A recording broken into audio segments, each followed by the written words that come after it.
Leading local tonight, since March of 2020, we've seen shortages with many different items because of the pandemic. Some personal hobbies even took a toll.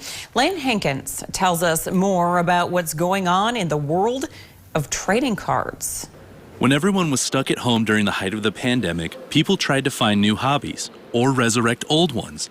While going through shoeboxes and closets, many people across the country rediscovered their old trading cards they collected as a kid. It's crazy.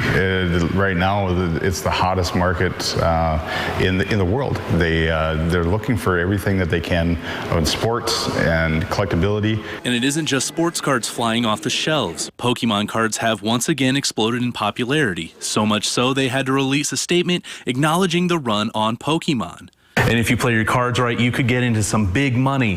This 1986 Michael Jordan Chicago Bulls card is worth up to $75,000. The selling went up about 1,000%. I would feel about 25 to 30 phone calls a week. But then a huge problem arose. Pricing a card can depend on the grade it receives from a professional grading company.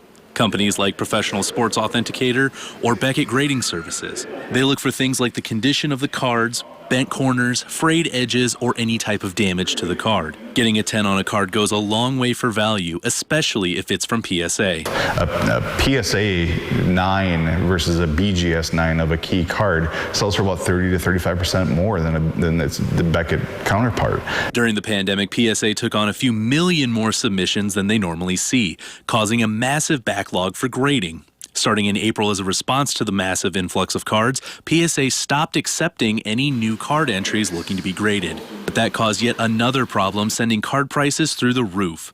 A LeBron James rookie card and a Giannis Antetokounmpo rookie card each sold for $1.8 million at auctions last year. In October, a PSA 10 graded first edition Charizard Pokemon card sold for over $220,000.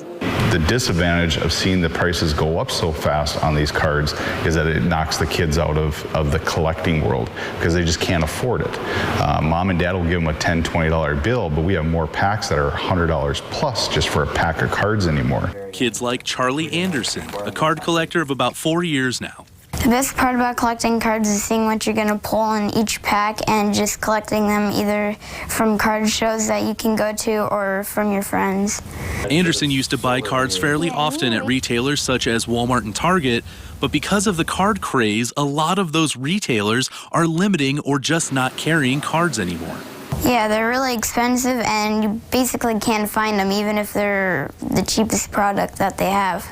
A man in Wisconsin even pulled a gun on someone in a Target parking lot because they had bought the last of some cards. That's the future of this industry. If we stop selling to kids at this point, then we're not going to have a future 10, 20 years down the road.